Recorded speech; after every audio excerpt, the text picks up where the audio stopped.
Welcome back. We are back with Witch Daily's Countdown to Halloween, Countdown to Samhain. We're going to do a countdown every day, have little short videos to help you get ready for the big Samhain Halloween explosion of pumpkinness and witchiness.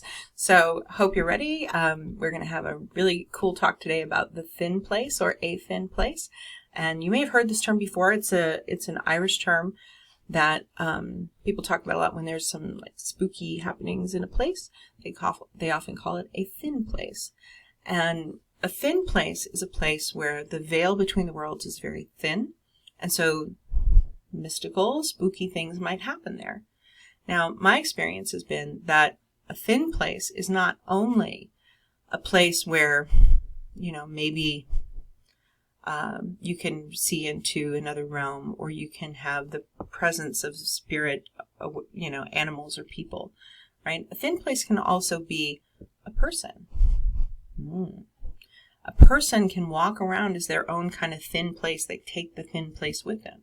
Maybe they see things. Maybe they hear things. Maybe they have experiences of the other world that they can bring back to people in their own world.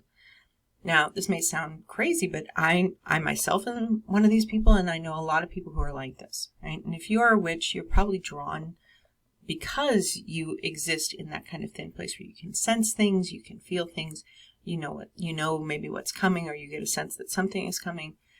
You yourself might be a thin place, right? And a thin place is not only like a time, like at Samhain, we call that the day that the veil is thinnest between the worlds, right? And we have another video all on the veil between the worlds. But a thin place and a person who is a thin place. But there's also like cities and countries where they're just a thin place completely, right? I grew up in New Orleans, and New Orleans is a thin place unto itself. And it's because it's a place where the elements are not fixed, right? So New Orleans is constantly pumping out water. It is a meeting of water and earth, those two elements, just constantly. It's always churning. And so when you have a place where something is always churning like that, it becomes thin because there's never an opportunity for it to kind of fix and hold, right? So New Orleans is like a super spooky place because of that. Right? Because there's never any fixed place inside New Orleans where somebody is just like, oh, this is just, this is going to be like this for the next 1,000 years. It doesn't work that way. You can also have a thin place where there's been a lot of trauma. So a battlefield, for example, becomes a thin place because of the amount of pain and trauma inflicted there. It's not at all uncommon to hear about certain battlegrounds or certain places where there was some sort of physical trauma, war, murder, rape, and that place becomes a thin place because the fabric of being is torn by all of the trauma that's being done to life and to well-being and to the continuity of life itself, right? That's partly what makes a thin place.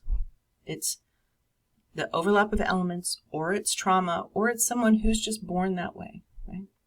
Or it's temporal, time, like Samhain, the day when the veil is thinnest between the two worlds.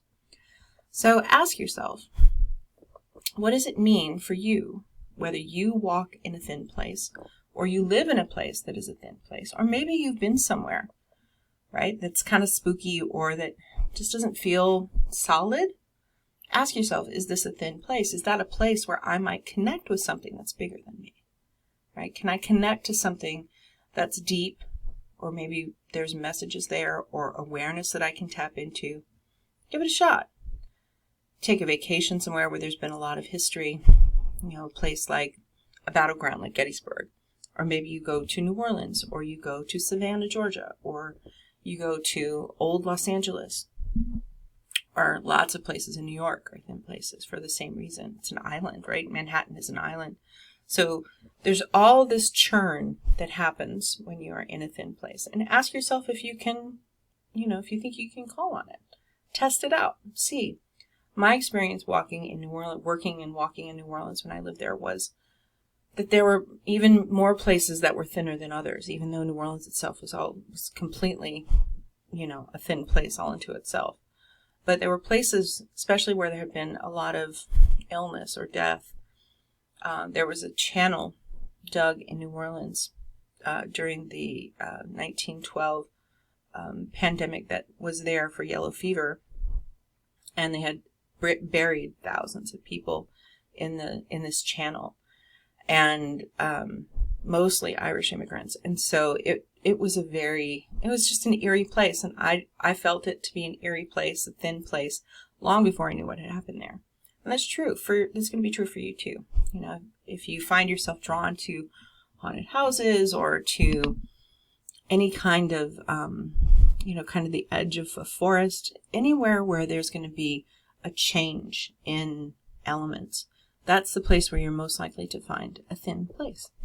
Okay? And if you already walk in a thin place, then it's going to be a lot easier for you to find them. So give it a shot. See if you can find some of those places for yourself. And come back tomorrow and we'll talk more about getting ready for Samhain, our big Witch Daily countdown. And pretty soon you're also going to see there's some fun stuff coming up as we get closer and closer to the big day. So sign up for these daily emails in your inbox, and we will see you tomorrow for the big countdown to Halloween, to the Samhain season.